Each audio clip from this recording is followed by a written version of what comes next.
بسم اللہ الرحمن الرحیم الحمد للہ رب العالمین والصلاة والسلام علی اشرف المرسلین نبینا و سیدنا محمد وعلی آلہ و اصحابہ اجمعین۔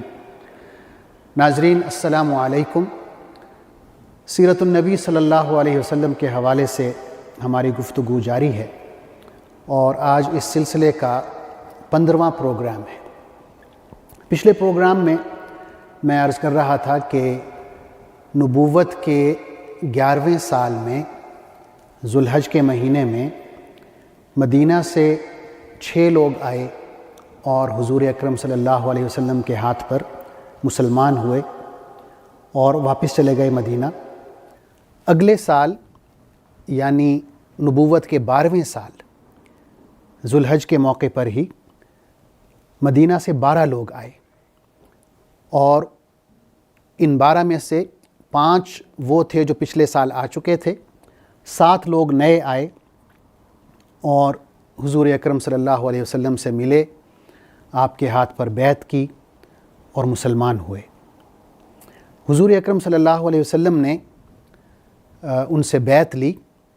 بخاری شریف میں ہے کہ آپ صلی اللہ علیہ وسلم کے الفاظ تھے، بایعونی علی اللہ تشرکوا باللہ شیئا ولا تسرقوا ولا تزنوا ولا تقتلوا اولادکم ولا تأتوا ببہتان تفترونہ بین ایدیکم وارجلکم ولا تعصونی فی معروف، کہ مجھ سے ان امور پر بیعت کرو کہ تم کبھی اللہ کے ساتھ شریک نہیں ٹھہراؤ گے، اور یہ کہ چوری نہیں کرو گے، اور یہ کہ زنا نہیں کرو گے، اپنے بچوں کو قتل نہیں کرو گے، اور کسی پر جھوٹا الزام نہیں لگاؤ گے، بہتان تراشی نہیں کرو گے، اور یہ کہ نیک کاموں میں میری نافرمانی نہیں کرو گے۔ یہ بیعت کے الفاظ تھے۔ اس کے بعد آپ صلی اللہ علیہ وسلم نے ان 12 آدمیوں کے ساتھ جو مدینہ سے آئے تھے، حضرت مصعب بن عمیر رضی اللہ عنہ کو بھیج دیا کہ آپ وہاں جائیں، مدینہ میں اسلام کی دعوت دیں، لوگوں کو قرآن مجید سکھائیں، پڑھ کر سنائیں۔ اور یہ جو اہل مدینہ کے 12 لوگ تھے جو مسلمان ہوئے، ان کے جو سردار تھے وہ تھے حضرت اسعد بن زرارہ۔ جیسا کہ میں نے پہلے عرض کیا کہ ان کی بہت خدمات ہیں مدینہ میں اسلام کی تبلیغ کے حوالے سے۔ حضرت اسعد بن زرارہ اہل مدینہ میں سے تھے، مقامی تھے، تو ان کی یہ خواہش تھی کہ حضرت مصعب بن عمیر کو لوگوں سے ملوائیں، مدینہ کی جو بڑی بڑی شخصیات تھیں ان سے تعارف کروائیں، ان سے ملاقات کروائیں۔ تو ایک دفعہ حضرت اسعد بن زرارہ رضی اللہ عنہ حضرت مصعب بن عمیر کو مدینہ کے ایک ذیلی قبیلے بنو اشہل کے پاس لے کر جاتے ہیں۔ ان کے ایک باغ میں جا کر بیٹھتے ہیں، وہاں کچھ اور مسلمان بھی آ جاتے ہیں اور دین کی بات ہو رہی ہوتی ہے۔ بنو اشہل کے 2 سردار ہیں، ایک ہیں حضرت سعد بن معاذ اور دوسرے ہیں اسید بن حضیر۔ اب یہ دونوں سردار ابھی مسلمان نہیں ہوئے اور آپس میں بات کر رہے ہوتے ہیں کہ یہ جو 2 لوگ آئے ہیں، ایک مکہ سے ہیں مصعب بن عمیر اور دوسرے ہمارے شہر کے ہیں اسعد بن زرارہ، انہوں نے یہ نیا دین پھیلانا شروع کر دیا ہے، تو اس کا سد باب ہونا چاہیے۔ سعد بن معاذ کہتے ہیں کہ یہ جو اسعد بن زرارہ ہیں میرے خالہ زاد ہیں، تو میں ابھی ان سے بات نہیں کرنا چاہتا، تو آپ چلے جائیں اور جا کر انہیں روکیں۔ تو اسید بن حضیر اپنا نیزہ اٹھاتے ہیں اور اسی باغ میں جاتے ہیں جہاں پر حضرت مصعب بن عمیر اور حضرت اسعد بن زرارہ بیٹھے لوگوں سے باتیں کر رہے ہوتے ہیں۔ یہ جاتے ہیں اور ان سے کہتے ہیں کہ آپ لوگوں نے یہ کیا نیا دین لے کر آ گئے ہیں، اگر آپ کو اپنی زندگی عزیز ہے تو یہاں سے چلے جائیں۔ حضرت مصعب بن عمیر رضی اللہ عنہ حضرت اسید بن حضیر سے کہتے ہیں کہ اگر آپ کچھ دیر بیٹھیں، میری بات سنیں، اگر آپ کو اچھی لگے تو مان لیں، اچھی نہ لگے تو اسے رد کر دیں۔ تو اسید بن حضیر کہتے ہیں کہ آپ نے جو بات کی ہے انصاف پر مبنی ہے، بیٹھ جاتے ہیں۔ تو حضرت مصعب بن عمیر رضی اللہ عنہ حضرت اسید بن حضیر کو اسلام کا تعارف کرواتے ہیں، قرآن مجید کی کچھ آیات پڑھ کر سناتے ہیں۔ حضرت مصعب بن عمیر کہتے ہیں کہ قبل اس کے کہ میں اپنی بات ختم کرتا، میں نے اسید بن حضیر کے چہرے پر اسلام کا نور دیکھ لیا، اسلام کی رونق اور ان کے چہرے پر بشاشت دیکھی، اور جب میں نے اپنی بات ختم کی تو اسید بن حضیر کہتے ہیں کہ یہ تو بہت اچھی باتیں آپ نے کی ہیں اور بہت اچھا کلام ہے جو آپ نے تلاوت کیا ہے، مجھے بتائیں کہ اگر اس دین میں کوئی داخل ہونا چاہے تو اسے کیا کرنا چاہیے؟ تو مصعب بن عمیر رضی اللہ عنہ کہتے ہیں کہ میں نے ان سے یہ کہا کہ پہلے غسل کرنا ہے، پھر اپنے کپڑے پاک کرنے ہیں، پھر کلمہ شہادت پڑھنا ہے، اور اس کے بعد 2 رکعت نماز پڑھنی ہے۔ تو اسید بن حضیر غسل کرتے ہیں، کپڑے تبدیل کرتے ہیں، کلمہ شہادت پڑھ کے مسلمان ہوتے ہیں اور 2 رکعت نماز پڑھتے ہیں۔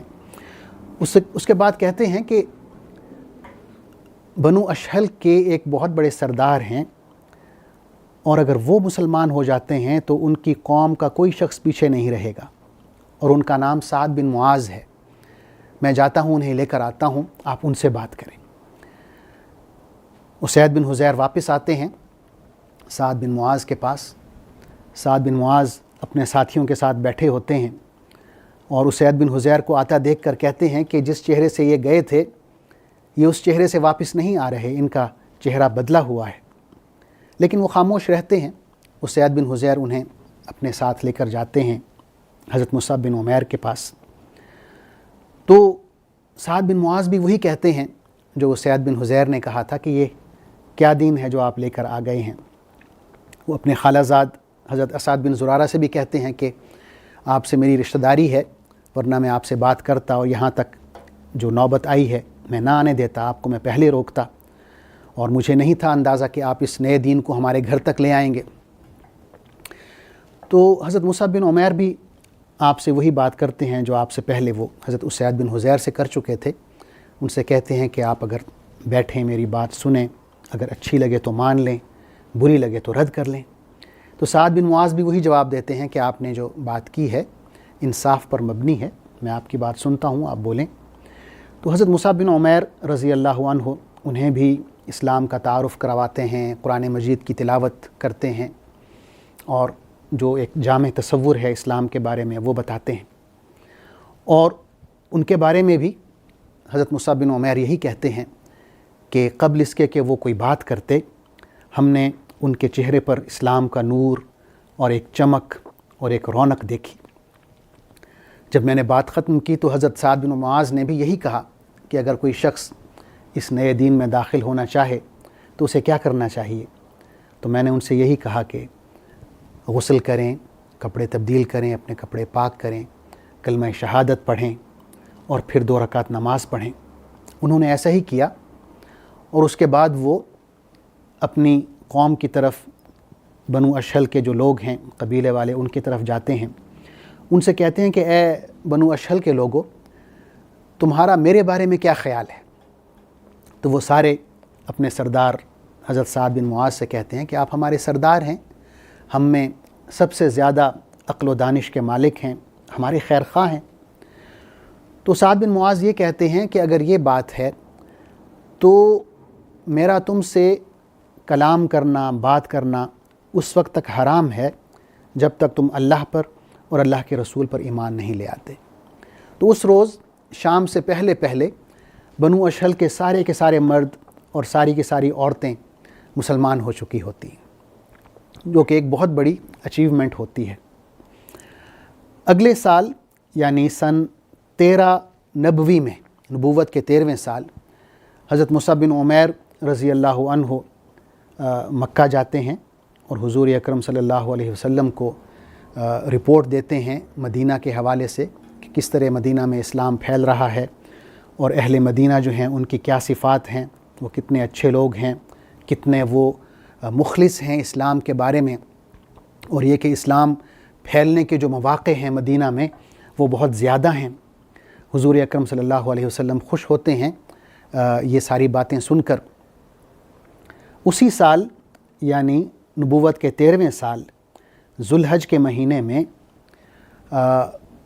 مدینہ سے 70 مسلمان حج کے لیے جاتے ہیں، اپنے قبیلے کے ساتھ جاتے ہیں، ان میں غیر مسلم بھی ہیں، لیکن ان میں 70 کی تعداد مسلمانوں کی ہے، اور راستے میں ان کا جو موضوع گفتگو ہے وہ یہی رہتا ہے کہ حضور اکرم صلی اللہ علیہ وسلم کب تک مکہ میں اس حالت میں رہیں گے، بے یار و مددگار رہیں گے، خوف کی حالت میں رہیں گے۔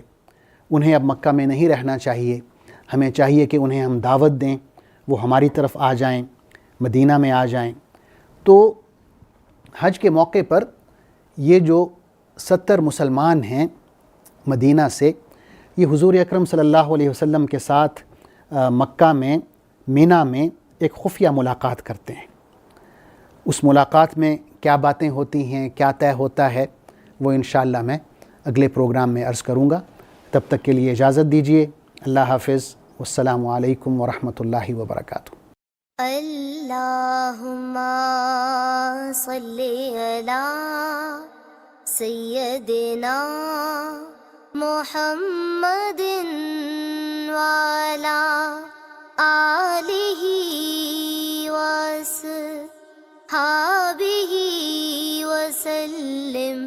اللہم صلی علی سیدنا محمد وعلی آلہ وصحبہ